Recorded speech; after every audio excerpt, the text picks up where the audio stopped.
이 말씀을 하신 후 28절, 이 말씀은 십자가 부활에 대한 말씀, 그리고 십자가 부활 이후에 누구든지 나를 따르려면 자기를 부인하고 자기 십자가를 날마다 지고 나를 따라야 될 것이니라. 이것이 곧 생명이라고 말씀을 하신 후입니다. 그리고 8일쯤 되어서 예수께서 베드로, 요한, 야고보를 데리고 기도하러 산에 올라가셨습니다. 주님이 기도하실 때 갑자기 용모가 변형되는데 그 옷이 휘어져 광채가 났고, 또 그때 두 사람이 옆에 섰는데 모세와 엘리야였습니다.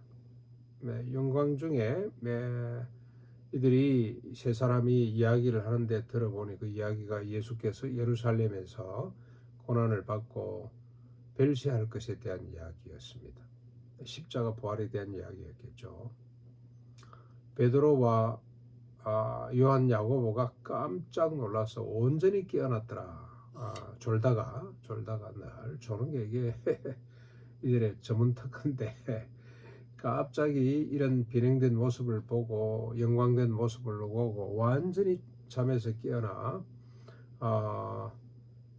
그 예수가 이제 깨어나서 영광스러운 모습을 보는데, 이제 이 두 사람이 떠나려고 할 즈음에 베드로가 예수께 아뢰입니다. 예수님, 여기가 좋습니다. 여기 초막 셋을 짓되 하나는 주님을 위해, 하나는 모세를 위해, 하나는 엘리야를 위해 지읍시다. 고 제안을 합니다. 이 모세와 엘리야는 구약을 대표하는 인물이죠. 모세는 율법을 대표하는 인물이고 엘리야는 선지자들을 대표하는 인물이라고 할 수가 있겠습니다. 가장 이스라엘 백성들에게 존경받고 신뢰받는 이 사람들을 만났다는 것이 너무 영광스러운 이야기죠. 그래서 초막셋을, 참 베드로답습니다. 궁궐셋을 짓자는 것이 아니고 여기 초막도 좋으니 초막셋을 지어서 같이 살자, 그런 뜻이겠죠. 이 말 할 즈음에 구름이 덮어서 그 구름 가운데서 하나님이 직접 하늘로부터 음성이 들려 옵니다. 뭐라고 말씀을 하시냐? 이는 나의 아들 곧 택함을 받은 자니 너희는 그의 말을 들으라고 하는 소리가 들리게 됩니다. 그러다가 그 소리가 그침에 두 사람은 사라지고 없고 오직 주님만 보이더라. 여자들이 너무 놀랍기도 하고 기해서 무슨 뜻인지 알 수도 없고 해가지고 자기들 만나고 아무 얘기도 말하지 않습니다. 너무 영광스럽기도 하지만 이게 무슨 뜻이지? 하나의 그냥 우리가 꿈꾸고 다음날 아침에 일어나면 잊어버리고 꿈을 더 이상 이야기하지 않는, 꿈을 소중히 여기는 사람이 있습니다만은 조금 생각하는 사람들은 아이고 그래 꿈이겠구나 이러고 넘어가잖아요. 그런 식이 되었습니다. 오늘 이 사건의 의미는 뭐냐? 갑자기 하나님께서 왜 이렇게 주님이 기도하러 올라가셨는데 갑자기 이 베나산이죠, 소위 말해서 베나산 사건을 일으키신 이유가 뭔가? 주님이 하신 말씀 때문이죠. 말씀의 소리가 그 이유를 찾을 수가 있습니다. 이는 나의 아들 곧 택함을 받은 자니 너희는 그의 말을 들으라 하는 겁니다. 내 아들이니 그의 말을 들으라. 그의 말이 뭡니까? 가까이 보면 십자가 부활에 대한 이야기입니다. 내가 죽고 3일 만에 부활하리라. 그 말씀에 근거해서 또 하신 말씀이 누구든지 나를 따라오려거든 자기를 부인하고 자기 십자가를 날마다 지고 나를 쫓아야 된다. 그리고 하신 말씀이 이것이 곧 생명이다. 이렇게 사는 자는 생명을 얻을 것이요 이렇게 살지 않는 자는 생명이 없다는 겁니다. 생명이라는 겁니다. 그것이 곧 자기를 부인하고 십자가를 지는 것, 이 말을 들어라 하는 겁니다. 이 말을 믿으라.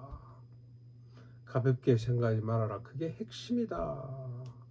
이 십자가 부활, 자기 부인과 십자가를 지는 삶, 이것이 생명인데 이것은 아담의 범죄 이후에 하나님께서 인간을 향해 가지신 소원, 하나님의 뜻입니다. 뜻. 주님이 이 뜻을 위해서 이 땅에 오셨습니다. 핵심이죠. 복음의 핵심이라고 할 수가 있습니다.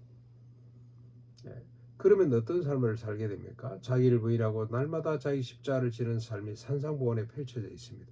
오른밤 맞고 왼밤 돌리되고 억지로 오리를 가자는 사람 심리를 따라가지고 겉옷 달라는 사람에게 속옷까지도 벗어주고 속옷 달라는 사람에게 끝까지도 벗어주고 이런 산상보온의 삶을 살아내게 되는 동기가 뭐냐? 자기를 부인하고 날마다 십자가를 지는 이 능력이죠. 이 능력은 어디로부터 오냐? 곧 생명인데 이 생명은 십자가 부활로부터 온다는 겁니다. 이 말을 들어라, 이 말을 믿으라고 주님이 당부하기 위해서 연출하신 거죠. 너희들이 그렇도록 존경하는 모세가 이야기했던 내용이고 엘리야가 예언했던 이야기다. 이 말을 곱게 마음판에 새겨. 지금 베드로는 십자가 부활을 잘 인정을 안 하려고 그러잖아요. 주님 무슨 그런 말을 합니까? 지금까지 우리가 뭘 위해서 살아왔는데 제발 그런 좀 부정적인 이야기를 하지 마십시오 하고 주님을 꾸짖었잖아요. 십자가 부활 이야기를. 그리고 자기 부인 십자가를 지라는 말 무슨 말인지 이해를 하겠습니까? 지금도 성도들은 이걸 이해를 못해요. 그런데 주님이 하나님이 직접 나타나셔서 정언합니다. 그 말을 들어라.